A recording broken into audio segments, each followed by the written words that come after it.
तो चुनाव से पहले कांग्रेस को बड़ा झटका लगा है। महादेव ऐप मामले को लेकर कांग्रेस की मुश्किलें बड़ी हैं। छत्तीसगढ़ के पूर्व सीएम भूपेश बघेल के खिलाफ एफआईआर दर्ज हुई है। आर्थिक अपराध शाखा ने यह मामला दर्ज किया है। भूपेश के साथ 21 अन्य के खिलाफ केस दर्ज किया गया है। राजनांदगांव लोकसभा क्षेत्र से कांग्रेस प्रत्याशी हैं भूपेश बघेल। तो कांग्रेस की मुश्किलें बढ़ती नजर आ रही हैं। महादेव ऐप मामले को लेकर यह कार्रवाई की गई है। हमारे सहयोगी प्रणय शर्मा हमारे साथ फोन लाइन पर है। ज्यादा जानकारी के लिए सीधे उनका रुख करेंगे। प्रणय, कांग्रेस की मुश्किलें अब खासकर छत्तीसगढ़ में बढ़ गई हैं और अगर पूर्व सीएम की बात करें तो कितना बड़ा झटका ये माना जाए कि महादेव ऐप के मामले में इन पर यह कार्रवाई की गई है? देखिए, निश्चित तौर पर गौरव, क्योंकि जिस तरीके से लगातार इस ऐप को लेकर जो मामले हैं वो दर्ज किए जा रहे हैं, कई गिरफ्तारियां भी हो चुकी हैं और अब आर्थिक अपराध शाखा ने एफआईआर दर्ज करी है और ये एफआईआर कांग्रेस के वरिष्ठ नेता और पूर्व छत्तीसगढ़ के सीएम भूपेश बघेल के खिलाफ है और उनके साथ साथ 21 और लोगों पर भी मामला दर्ज किया गया है।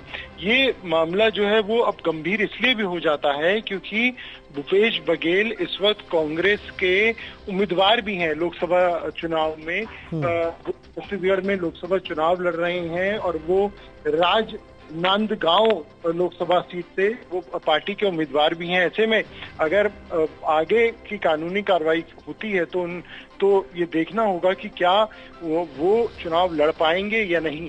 और जिस तरीके से ये पूरा मामला है, ऐसे में छत्तीसगढ़ में कम से कम इसका काफी ज्यादा प्रभाव पड़ सकता है और बीजेपी इस मुद्दे को लेकर कांग्रेस को घेरती हुई नजर आ सकती है क्योंकि ये जो महादेव बेटिंग ऐप का मामला है, इसमें लगातार जो जांच है वो जारी है।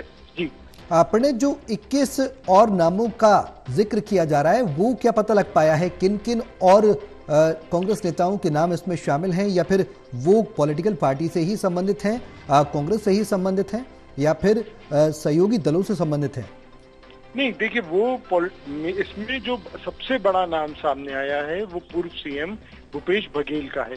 बाकी जो नाम है वो कुछ लोग जो लगातार इस ऐप के को लेकर सक्रिय रहे हैं, कुछ जो दूसरे जो लगातार जो जांच चल रही है उसमें उनका नाम सामने आ रहा है। तो पॉलिटिकली अगर हम बात करें तो भूपेश बघेल सबसे बड़ा नाम है जिनके खिलाफ अब मामला दर्ज किया जा रहा है।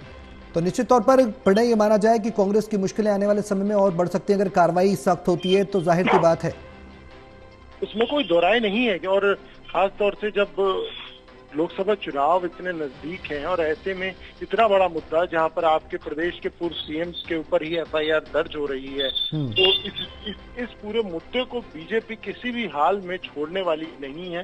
और यही वजह है कि चाहे छत्तीसगढ़ की बात करें, बाकी राज्यों की बात करें, वहां भी बीजेपी इस मुद्दे को खूब भुनाती हुई नजर आएगी। क्या कोई प्रतिक्रिया कांग्रेस के किसी नेता की तरफ से इस कार्रवाई के बाद सामने आई है? क्योंकि लगातार विपक्ष आरोप लगाता रहा है कि बदले की राजनीति के तहत केंद्र काम कर रहा है, बीजेपी की एजेंसीज काम कर रही है। इस तरीके की कोई प्रतिक्रिया देखने को मिली है इस कार्रवाई के बाद? देखिए, फिलहाल इस मामले को लेकर अभी तक कोई प्रतिक्रिया सामने नहीं आई है, लेकिन कांग्रेस इन सभी आरोपों को जरूर सिरे से खारिज कर चुकी है। कांग्रेस पार्टी का साफ तौर पर कहना है कि महादेव बेटिंग ऐप से उनकी पार्टी का या भूपेश बघेल का कोई लेना देना नहीं है। ये सिर्फ राजनीति से प्रेरित हुआ मामला है।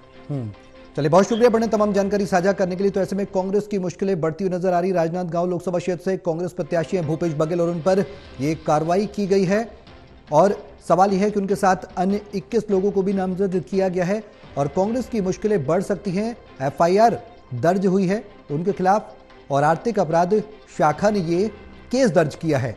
अब ऐसे में कांग्रेस की ओर से क्या कुछ रुख रहता है, कितनी मुश्किलें बढ़ती हैं, इस कार्रवाई में ये देखना होगा।